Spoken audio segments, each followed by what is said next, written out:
നിങ്ങൾ വിളിക്കുന്നതല്ല, ഞാൻ പറയുന്നതാണ് എൻ്റെ പേരെന്ന് പറയുന്ന കറുപ്പനെ പോലുള്ള ക്യാരക്ടറുകളെ സൃഷ്ടിക്കാൻ വെട്രിമാരൻ എന്ന് പറയുന്ന സംവിധായകൻ ഒരു പ്രത്യേക കഴിവാണ്. 'വിടുതലൈ പാർട്ട് 2' എന്ന സിനിമയെ പറ്റിയിട്ടാണ് ഈ വീഡിയോ വഴി സംസാരിക്കുന്നത്. തീർത്തും വ്യക്തിപരമായ അഭിപ്രായമാണ് ഞാൻ വീഡിയോ വഴി ഷെയർ ചെയ്യുന്നത്.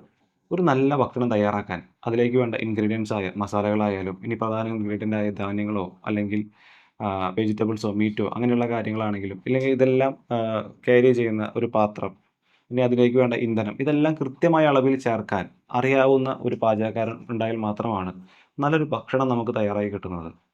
അതുപോലെ തന്നെയാണ് ഒരു സിനിമയും. അതിൻ്റെ ആർട്ട് ഡിപ്പാർട്ട്മെൻറ്റും, മ്യൂസിക് ഡിപ്പാർട്ട്മെൻറ്റും, അതേപോലെ തന്നെ സ്ക്രിപ്റ്റ് ആണെങ്കിലും, എഡിറ്റർ ആണെങ്കിലും, അങ്ങനെ എല്ലാ ഡിപ്പാർട്ട്മെൻറ്റ്സും നല്ല രീതിയിൽ യോജിച്ചാൽ മാത്രമാണ് നല്ലൊരു സിനിമ ഉണ്ടാക്കാൻ സാധിക്കുക. ഇതിനെ നല്ല രീതിയിൽ സമ്മേളിപ്പിക്കാൻ അല്ലെങ്കിൽ നല്ല രീതിയിൽ കോർത്തിണക്കാൻ ഒരു നല്ലൊരു ഡയറക്ടറും കൂടി നമുക്ക് അത്യാവശ്യമാണ്. എനിക്ക് 'വിടുതലൈ പാർട്ട് 2' എന്ന സിനിമ കണ്ടപ്പോൾ എനിക്ക് ഫീൽ ചെയ്തിട്ടുള്ള ഒരു കാര്യം, കൃത്യമായ പ്രപ്പോർഷനിൽ, കൃത്യമായ രീതിയിൽ ചേർന്നിട്ടുള്ള ഒരു സിനിമ.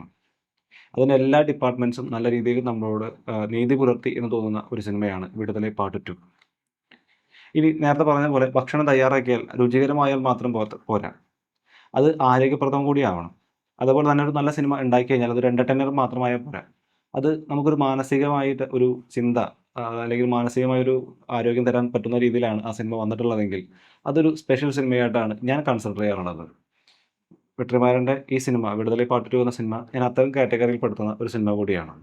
ഇനി ഇതിൻ്റെ കാസ്റ്റ് ആൻഡ് ക്രൂ നോക്കുകയാണെങ്കിൽ director and co producer by Vetrimaaran sir. Music നിർവഹിച്ചിട്ടുള്ളത് ഇളയരാജ സാറാണ്. സ്റ്റണ്ട് കൊറിയോഗ്രാഫി നടത്തിയിട്ടുള്ളത് സ്റ്റണ്ട് ശിവ, പീറ്റർ ഹെയ്ൻ തുടങ്ങിയ ടീമാണ്. അതുപോലെ സ്ഥിരം വെട്രിമാറൻ സിനിമകളിൽ കാണാറുള്ള സിനിമാറ്റോഗ്രാഫർ തന്നെയാണ് ഈ സിനിമയുടെ സിനിമാറ്റോഗ്രാഫി നിർവഹിച്ചിട്ടുള്ളത്. ആർ വേൽരാജ് എന്നാണ് അദ്ദേഹത്തിൻ്റെ പേര്. ഇനി കാസ്റ്റ് നോക്കുകയാണെങ്കിൽ സൂരി, വിജയ് സേതുപതി, മഞ്ജു വാര്യർ, കിഷോർ, ചേതൻ തുടങ്ങിയ അത്യാവശ്യം നല്ലൊരു കാസ്റ്റ് നമുക്കവിടെ കാണാൻ സാധിക്കുന്നുണ്ട്. ഇനി ഈ സിനിമ സംഭവിക്കുന്നത്, 'വിടുതലൈ പാർട്ട് 2' എന്ന് പറയുന്ന സിനിമ സംഭവിക്കുന്നത് എവിടെയാണോ 'വിടുതലൈ പാർട്ട് 1' അവസാനിച്ചത് അവിടുന്നാണ് 'വിടുതലൈ പാർട്ട് 2' ആരംഭിക്കുന്നത്. നമ്മുടെ 'വിടുതലൈ പാർട്ട് 1'ൽ കുമരേശൻ എന്ന് പറയുന്ന ഒരു വ്യക്തിയുടെ കണ്ണിലൂടെയാണ് ആ സിനിമ നമ്മൾ മുഴുവൻ കണ്ടിട്ടുണ്ടായിരുന്നത്. അതായത് ഒരു സാധാരണ പച്ചയായ തമിഴൻ, അയാൾ അദ്ദേഹത്തിൻ്റെ ജീവിതം മുന്നോട്ട് കൊണ്ടുപോകാൻ വേണ്ടിയിട്ട് ഒരു ജോലിയിൽ ഏർപ്പെടുകയാണ്. അദ്ദേഹം പോലീസുകാരനായിട്ടാണ് ജോലി നിർവഹിച്ചുകൊണ്ടിരിക്കുന്നത്. ഇത്രയും കാലം ജീവിച്ചു വന്ന ഒരു യാഥാർത്ഥ്യ ബോധമുണ്ട്. ആ യാഥാർത്ഥ്യ ബോധമുള്ള ഒരു സമൂഹമല്ല ഇവിടെയുള്ളത് എന്നൊരു തിരിച്ചറിവ് അദ്ദേഹത്തിന് വരികയാണ്. അതുമാത്രമല്ല, സത്യമേതെന്ന് തിരിച്ചറിയാതെ കൺഫ്യൂസ്ഡായി നിൽക്കുന്ന കുമരേശനെ നമുക്കവിടെ കാണാൻ സാധിക്കുന്നുണ്ട്. ഈ സിനിമയുടെ 'വിടുതലൈ പാർട്ട് 1'ൻ്റെ അവസാനം വാദ്യാർ എന്ന് പറയുന്ന സിസ്റ്റം ടെററിസ്റ്റായിട്ട് കണ്ടിട്ടുള്ള, എന്നാൽ ജനങ്ങളുടെ ഇടയിൽ ഒരു വലിയൊരു താരപരിവേഷമുള്ള ഒരു പൊളിറ്റിക്കൽ ലീഡറിനെ അവിടെ അറസ്റ്റ് ചെയ്യുന്നുണ്ട്. അവിടുന്ന് തന്നെയാണ് ഈ സിനിമ ആരംഭിക്കുന്നത്. ഈ 'വിടുതലൈ പാർട്ട് 2' സംസാരിക്കുന്നത് മുഴുവനും ആ പൊളിറ്റിക്കൽ ലീഡറെ പറ്റിയിട്ടാണ്. ആ വാദ്യാർ എന്ന് പറയുന്ന ക്യാരക്ടറെ പറ്റിയിട്ടാണ് സംസാരിക്കുന്നത്. ഒരു സാധാരണക്കാരനായ വാദ്യാർ എങ്ങനെയാണ് മക്കൾ പടയുടെ തലവനായി മാറിയത്? അതുപോലെ തന്നെ എങ്ങനെയാണ് മക്കൾ പടയുടെ തലവനായി മാറിയ വ്യക്തി തൻ്റെ കുടുംബം, സമൂഹം, അതുപോലെ തൻ്റെ ചുറ്റുപാടുകളോട് എങ്ങനെയാണ് അദ്ദേഹം പ്രതികരിക്കുന്നത്? അല്ലെങ്കിൽ അദ്ദേഹം എങ്ങനെയാണ് ഈ ഒരു കാഴ്ചപ്പാടിലേക്ക് എത്തിയത് എന്നുള്ളതൊക്കെയാണ് ഈ സിനിമ പറഞ്ഞു വെക്കുന്നത്. ഞാൻ ഈ സിനിമയെ സ്വീകരിച്ചിട്ടുള്ളത് 2 തരത്തിലാണ്. ഒന്ന് ഇതിൻ്റെ ആശയപരമായ രീതിയിലും, മറ്റൊന്ന് ഇതിൻ്റെ സിനിമാറ്റിക് എക്സ്പീരിയൻസ് എന്ന രീതിയിലും. ആശയപരമായി നോക്കുകയാണെങ്കിൽ കൃത്യമായി ലെഫ്റ്റ് വിങ് പൊളിറ്റിക്സ് സംസാരിക്കുന്ന ഒരു സിനിമയായിട്ടാണ് എനിക്ക് ഈ സിനിമ അനുഭവപ്പെട്ടിട്ടുള്ളത്. പ്രൊട്ടഗോണിസ്റ്റ് ടീം മുഴുവനും കമ്മ്യൂണിസ്റ്റ് പശ്ചാത്തലത്തിൽ നിൽക്കുന്ന ആൾക്കാരുകളാണ്. സോ കമ്മ്യൂണിസ്റ്റുകാരല്ലാത്ത ആൾക്കാരുകൾ ഈ സിനിമ സ്വീകരിക്കണോ വേണ്ടയോ എന്നുള്ളതാണ് ഒന്നാമത്തെ ചോദ്യം. അത്തരത്തിൽ നോക്കുകയാണെങ്കിൽ നമ്മളെല്ലാം ജീവിക്കുന്നത് ഒരു ജനാധിപത്യ വ്യവസ്ഥയിലാണ്. ആ ജനാധിപത്യ വ്യവസ്ഥയിൽ അരാഷ്ട്രീയവാദം ശക്തമായിക്കൊണ്ടിരിക്കുന്ന ഒരു സമയം കൂടിയാണ്. ഈ അടുത്താണ് ഹൈക്കോടതി ഒരു നിരീക്ഷണം നടത്തുന്നുണ്ടായിരുന്നത്, കലാലയങ്ങളിൽ നിന്നും ഒരിക്കലും പൊളിറ്റിക്സ് എടുത്ത് മാറ്റരുതെന്ന് പറഞ്ഞുകൊണ്ട്. സോ നമ്മൾ 2 പക്ഷം നമുക്കിവിടെ ഉണ്ട്. ഒന്ന് ഇടതുപക്ഷവും ഒന്ന് വലതുപക്ഷവും. ജനാധിപത്യത്തിന് ഈ 2 പക്ഷവും ഒരേപോലെ നിന്നാലാണ് ജനാധിപത്യം കൃത്യമായി പുലരുകയുള്ളൂ എന്ന് വിശ്വസിക്കുന്ന ഒരു പക്ഷക്കാരനാണ് ഞാൻ. സോ ഇടതുപക്ഷം എന്താണെന്ന് ഇടതുപക്ഷവും അതുപോലെ തന്നെ വലതുപക്ഷവും തിരിച്ചറിയേണ്ടത് അത്യാവശ്യമാണ്. വലതുപക്ഷം എന്തിനാണ് ഇടതുപക്ഷം എന്ന് അറിയേണ്ടതെന്ന് വെച്ചാൽ സ്വന്തം പക്ഷത്തിൻ്റെ പ്രസക്തി എത്രത്തോളം ഉണ്ട് എന്ന് തിരിച്ചറിഞ്ഞാലാണ് നമ്മൾ മറ്റുള്ളവർ ചെളിവാരി എറിയാതെ കൃത്യമായി രാഷ്ട്രീയം മാത്രം സംസാരിച്ചുകൊണ്ട് നമ്മുടെ ജനാധിപത്യം സംരക്ഷിക്കപ്പെടാൻ സാധിക്കുകയുള്ളൂ.